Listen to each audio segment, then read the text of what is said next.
What's up, fam? It's your girl Q back at Blessed to Be a Blessing, where we are blessed to be a blessing. Listen, it's so late. I'm so sleepy, but I had to get this in because I wanted to tell you guys while it's fresh on my mind.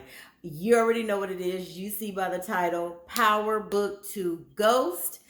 Season 2, episode 3, entitled The Greater Good. Okay, listen, y'all, so much stuff went on. I don't even really know where to start. Okay, so I'm just gonna pick a character and tell you what happened with the character for the night. Boom, we're gonna start with Tariq, as always. So Tariq goes down to like this like a party that Councilman Tate is having, or the police department is having for Councilman Tate's brother, because you know his brother is a police officer and Tate used to be a police officer as well. Well, anyway, this brother is moving on. He's not going to be a police officer anymore. I forgot what the position is he's moving into or whatever. So anyway, they're having a party. Tariq shows up because he's like, look, I need some help with getting Yaz back. So like one of the officers stops him. He's like, who are you? He's like, I'm here to see my uncle, Councilman Tate. And he's like, you know Tate? And Tate's like, okay. He overhears him and he's like, I know this young man and child, just like he used to be in the last season of Ghost. He acts all nice and friendly. As soon as the cop leave, he gets to read. He like, what the heck you doing up here? Lorenz Tate playing the mess out of that Councilman Tate. Y'all hear me? So anyway, that's when Tariq lets him know, look, I need some help getting my sister out of foster care. Like, I can't have her there. You know what I mean? What can you do for me? So he's like, well, you know, what can you do for me? I can help you, but what can you do for me? Tariq was like, what you want? What do you want, man? He was like, I need to get some dirt on Sweeney, Congressman Sweeney, some dirt dirty enough to get him out of office. So Tariq like, how the heck you think I'm supposed to do that? He like, look, we all know what you're capable of doing. Which led me to believe that I think Tate might know that Tariq killed Ghost. Anyway, we'll figure that out. So um Tariq's like, okay. He said, well, Tate was like, you know, you did say that you knew some Westons, right? He was like, yeah. So I love Tate though, with his politician ways. Like, he loved to remind somebody of what they said. I'm that same way. Like, you said this, and I'm gonna need to remind you of what you said.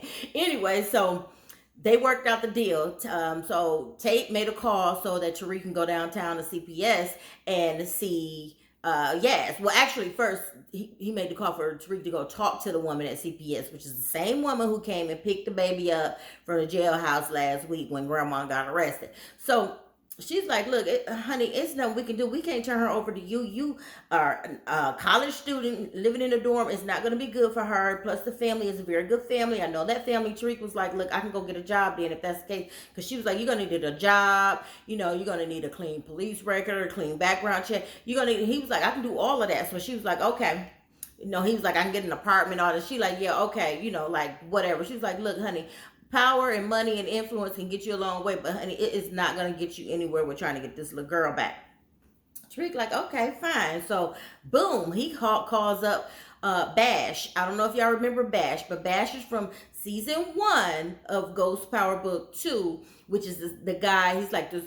He works for this other millionaire dude who owns this company, and I can't remember all the details of it right now. But what I do remember is Bash is the guy who helped Tariq start Course Correct, help him get the drugs in the campus and everything and make it a business. So Tariq called him because he's dirty, but he knows how to make things look legit.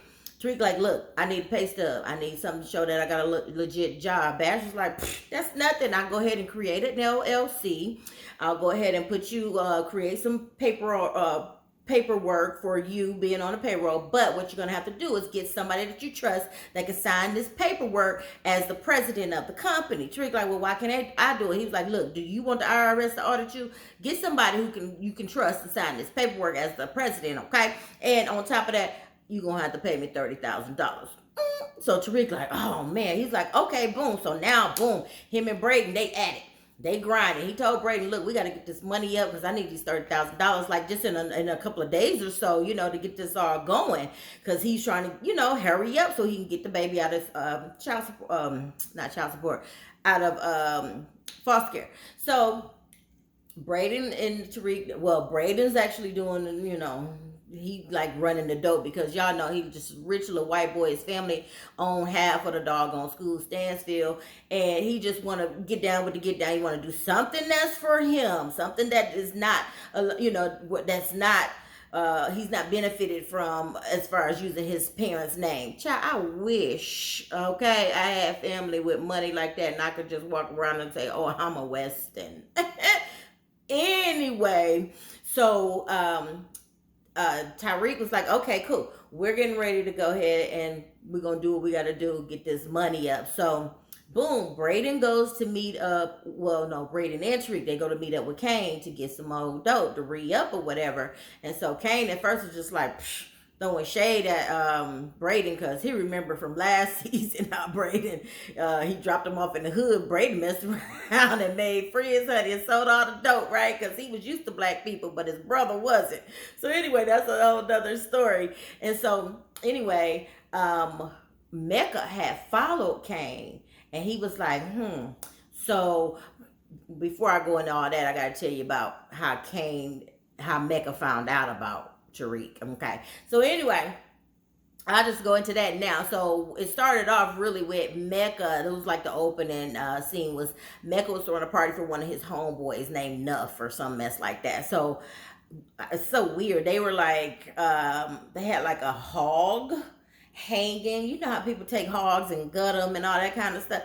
Well, that's what they were doing, y'all. And so the birthday boy had a blindfold on and a big old machete, and he's like trying to find the hog so he can cut the hog. So he's like, help me, Mech, help me, Mech. So Mecca's like to the left, in front, guiding them, and he cuts the hog, all the guts fall out. They like, yeah, they partying. I ain't never seen no craziness like that. Maybe that's what people with money do. Who knows? So anyway, so they're at the party and they chilling and everything. And Kane, Kane's there. And so Mecca's like, well, not Mecca, but the chef had called two of the girls to come dance with Kane or dance for Kane and Nuff because Nuff was running his mouth. And apparently he talks too much. So while they sitting there or whatever, and the girls giving them little lap dances or whatever, Kane was like, hey, Meg, you should come get in on some of this. He go, Nuff. Oh, please. Ever since we got to New York, he been all love sick over some B.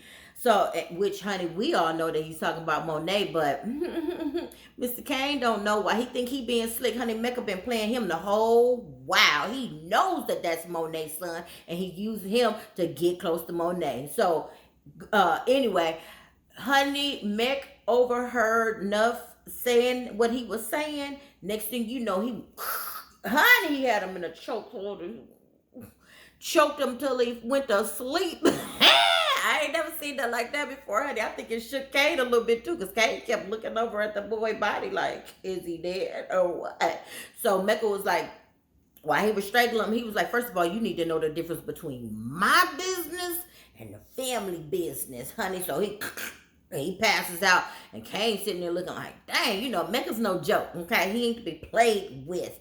So Mecca's like, okay, so the girl that was on Nuff, he's like, go ahead and help so-and-so out with Kane. So Kane ended up with both of the girls, honey. So they let Kane know again, Mecca ain't nothing to play with. So boom, Kane spends the night, falls out, passes out or whatever on the couch. So he wakes up, Mecca's up in the morning, he pushing, he lifting weights, he doing this thing or whatever. And so Kane like, dang, you up already? Like, he like, yeah, so he was asking Kane basically, who was he getting to sell the dope or whatever. And so he told him, like, this little young college kid, this Steve Urkel looking dude up at Stansfield, my mama got working for her or whatever. And he like, oh yeah, so it sounds like you don't like him, you don't trust him. He was like, no, I don't. He was like, why? He's like, because we don't know what he doing or how he doing. He's like, oh, because you can't control him. That's what's wrong with you. So Kane like, yep, So he was like, okay, what's his name? Kane just gave him a look. He like, oh, you don't trust me?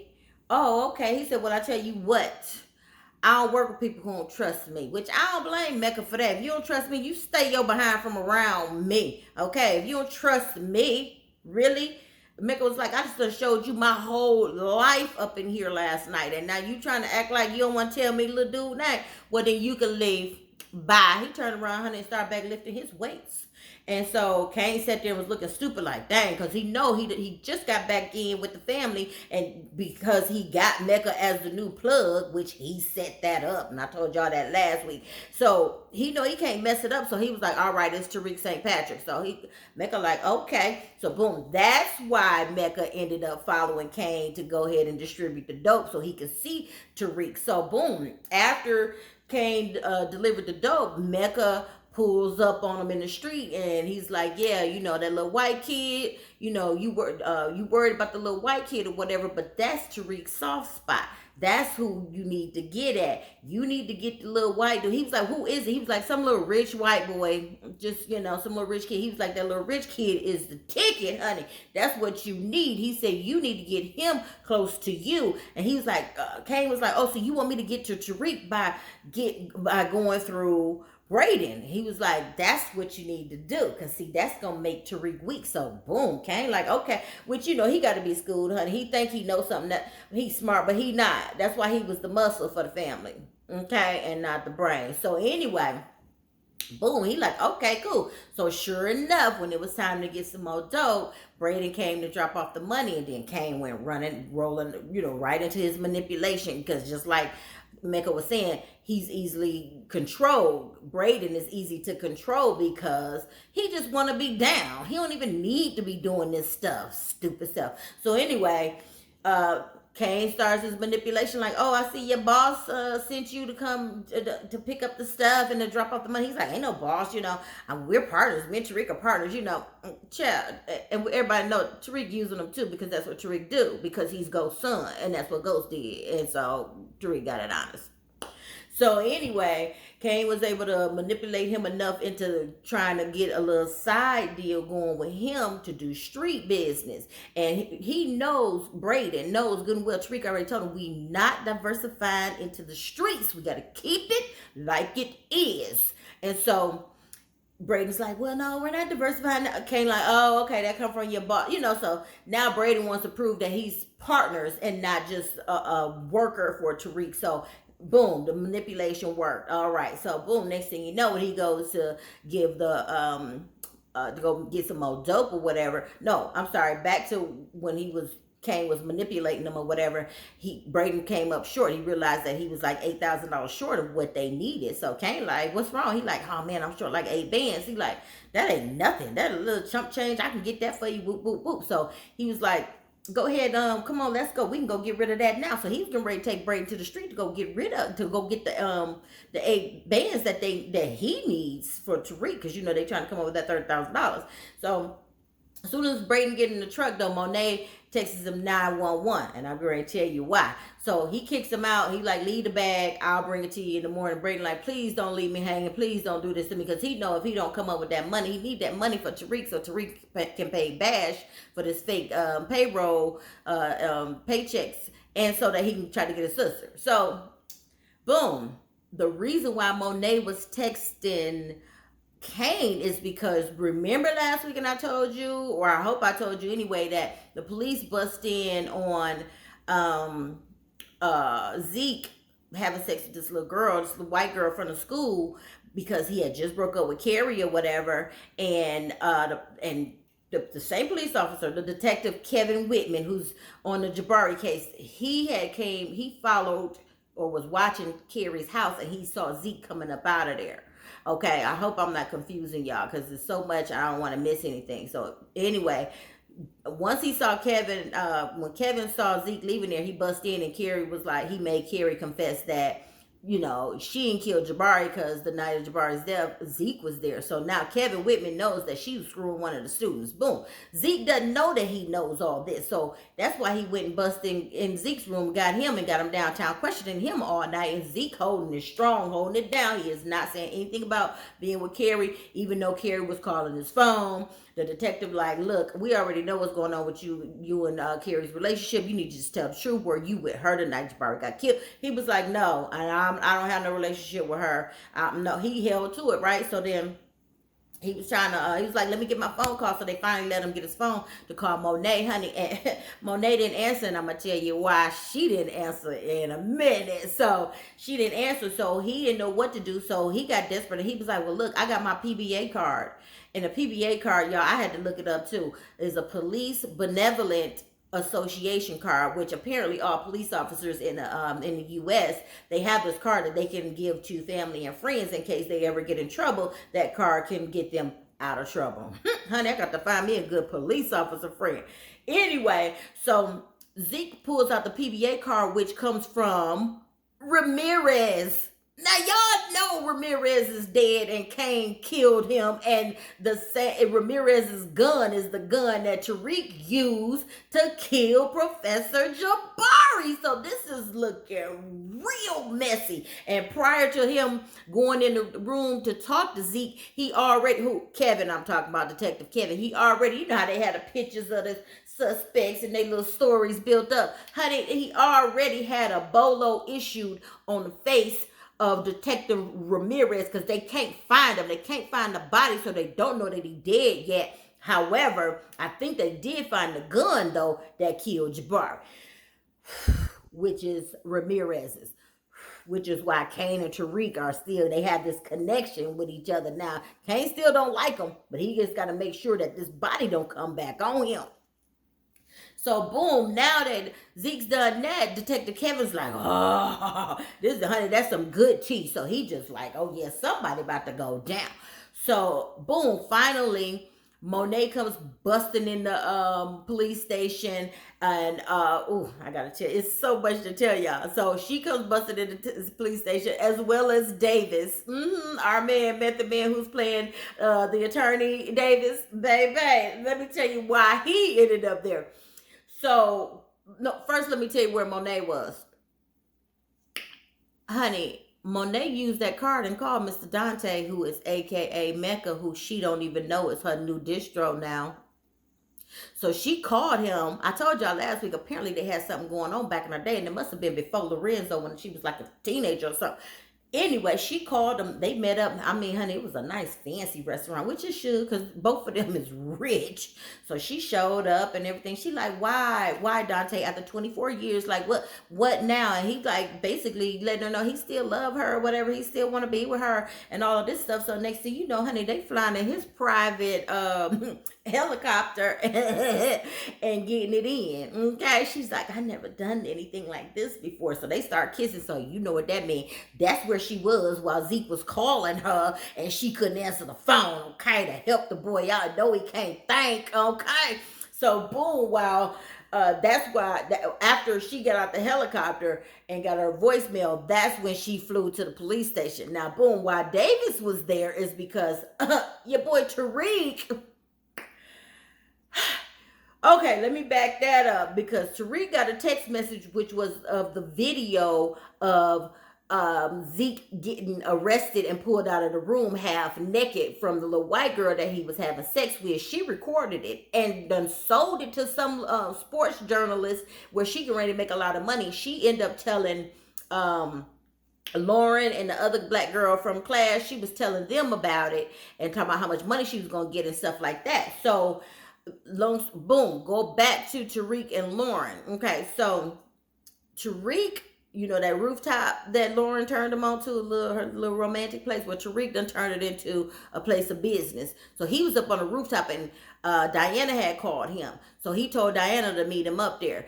Diana was just wanting to know Davis's name. She wanted to get Davis's information because she's trying to get her daddy Lorenzo out of prison, which I got to tell y'all about that too, because she went to go see Lorenzo, honey, and they was talking in Spanish and everything, but Lorenzo was just letting her know, don't worry, baby girl, you know, I know Kane is back home and everything. You know, she just feeling like everything's a mess. So he reassured her that things gonna be okay. So anyway, after that, she wanted to try to find a way to get her daddy out. That's why she met up with Tariq. Well, while she's leaving, going downstairs, leaving the rooftop, here comes Lauren. Lauren sees Tariq. She like, I know you didn't. I bring you up here. Now you got her up here. Like, what, really, Tariq? So he like, no, it's just I got a lot going on. Y'all know he be lying. He started looking off to the side like that. He be like, no, because, you know, line. So he was just saying he had a lot going on, and he was like, "I tell you what, this is what we're gonna do." Cause see what happened while he was up there too. Um, he ended up talking to Tate. Tate called him and was like, "Look, I got it set up for you to see Yaz, to get a visit in with her or whatever. I'm gonna text you the address." So he got the text, and he used that as an excuse to get out of trouble with Lauren. He's like, "Come with me. I'm gonna show you what I'm doing." All right, boom. So they go down. They see Yaz. He brings a teddy bear. He got like a little phone stored in a teddy bear hiding. See, this is why I say TARIQ is just like his daddy Ghost, and they love to use people. You hear me? Especially people that love them little manipulators. So okay, anyway, they get there and the CPS lady is sitting there because it's like a supervised visit. So he looks over at Lauren, which gives her the cue to go ahead and distract the lady, get the lady up out of there. So she asks the lady to show her where the bathroom is, and boom, that's when TARIQ let Yaz know, look, it's a little cell phone in here. This is how you call me anytime you need to call me. Da da da da. Don't let nobody know you have it. Keep it in this bed. Boom. So that's why he took Lauren with him. Okay. So after that, they go back to the room and Lauren's like, "Oh, TARIQ, I'm so glad you showed me what you got going on." Because she just starving for his attention, child. So he like, "Yeah, I just wanted to let you know, I want you to see that." So he used that. And honey, next thing they getting it in. Now, I'm going to say this with all due respect. I love Mr. Michael Rainey Jr., but honey, I've been watching you since you started on the very first Power as a little boy. You was probably about what, 8, 9, 10, 11 years old, a little boy, for real. Okay, I know you 21, over 21 now, but baby, the last thing I want to do is see TARIQ in a love scene. It wasn't too bad, but it was still a love scene, child. It's like watching your own son do it. Too much, okay? So anyway, he finally gets it in with Lauren or whatever. So boom, this is right after they finish it. They cuddling and pillow talking. That's when he get the text message of Zeke getting arrested. So he panics. He's like, "Oh my God, I gotta help. And she's like, "Oh yeah, I heard about that." He's like, "Oh, you know about it?" She was like, "Yeah." And he was like, "Oh no, because you don't understand. Like half of the reason why I was accepted in the Stansfield is because of him." She's like, "I don't understand. That doesn't make sense." He was like, "It's a whole lot of stuff that don't make sense to you." Now, if y'all remember back in the first season, it was the first season, Simon pulled strings to get TARIQ into Stansfield, but part of the agreement was that TARIQ had to tutor one of their star basketball player, which was Zeke. So that's what he meant by that. So anyway, he runs out and he calls Davis, like, "You gotta go get him." That is why Davis bust up in the police department, honey. And he was like, "I want to speak to my client Ezekiel Cross right now." And where is he? Method Man playing the mess out that attorney, y'all. And Monet came in panicking though. "Where's my nephew? Where's my nephew?" And all of this stuff. She busted up in the interrogation room and everything. And Detective Kevin like, "Who the F are you?" She said, "You better watch how you talking to me." So she snatches Zeke up out of there. So boom, now she and Zeke are in the truck talking, and he like, "Where was you at? I was trying to call you. I didn't know what to do, so I just used my PBA card." She like, "Oh my God, no, you didn't." So he like, "What you mean? I mean, like, you told me to use that if I ever got in trouble." And she was like, "No." He was like, "Well, what's wrong with Ramirez?" And she just gave him a look, and so he got pissed. This was the first time, little young man, I ever seen some real acting out of this young man, and he was like, "What? Well, you don't never tell me nothing. That's my life," which is true. Now his life all messed up because he could possibly get blamed or take the rap for Ramirez's death as well as Jabari's death. Honey, it is getting messy, okay? So, boom. Miss Diana takes it upon herself to go ahead and meet up with Davis and Sack's old filthy, nasty pervert self. And she got the paperwork about her daddy. She like, "Can you help get my daddy out or whatever?" So Davis like, y'all had your family had the top lawyers in the city at that time or whatever. And she's like, "Yeah, I know." He was like, and they still couldn't really do nothing about it. And he goes, "Sacks, yeah, and it still won't be able to. This stuff, they basically were saying some cases just so bad, it just ain't gonna happen because he's locked up for manslaughter." So the Davis gave Sax a look like, "Shut up," or whatever. So he wants to work with her on it. So she was like, okay. She went away. So that's when Davis was like, "Look, don't be saying, basically like, don't be saying nothing stupid like that." And Sax was like, "Man, please, are you crazy? You want us to try to represent him so then when we can't get him out, he kill us. And then if we do get him out, then whatever." He said Davis was like, "That's the point. if we get him out, honey, he sounds like a repeat customer because he's a criminal. So Sack's like, oh, he like, yeah, that's what we in business for.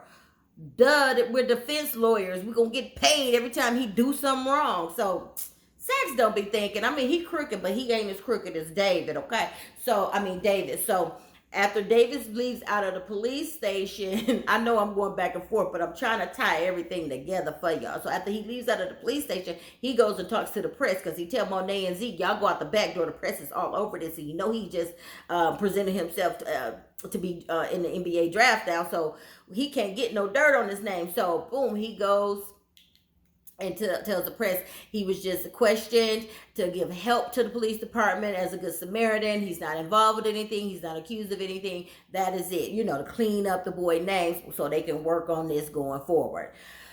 Whew.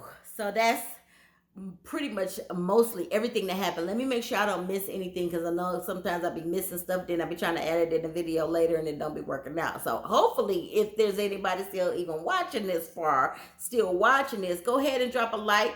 Please drop a like and a comment. Drop a comment if you're watching the show, y'all. Let's talk about it together because I get so excited about it. I get to talking fast and I don't want to miss anything. If I miss anything, put it in the comments so we can talk about it, so we can chat about it some more, okay? So what else do I need to say? Oh, the kids figure out, Diana and Drew and Kane, they figured out, you know, Monet wasn't even around when all this stuff was going down with Zeke. So they like, well, where was she at? What you mean? You know, Drew's like, she wasn't home. So Diana like, well, where was she at? So they gonna start putting two and two together, honey. But you know, Miss Monet, honey, she running the boss, but she running the business as the boss, but she need her, honey. Mama need love too. And they done killed her man Ramirez, so she ain't got nobody. She got to get her a new man. So anyway, I'm trying to think, what else are we missing here? It was a little scene with Carrie and Tate in the classroom again. That's where they were talking about for the greater good. You know, they always use that to kind of like tie into the name of the episode and give you the overall idea of what the episode is about. So I'm going to go ahead and stop here because this is going way longer than I expected. I tried to talk as fast as I could. If I got you confused and mixed things up, say something. Let me know, okay? I just get overexcited, overzealous about it because this is my absolute favorite show. All right, again, it's your girl Q here at Blessed to Be a Blessing. Thank you so much for tuning in. Y'all have a wonderful and blessed, prosperous weekend, and I shall see you again. All right, have a good night.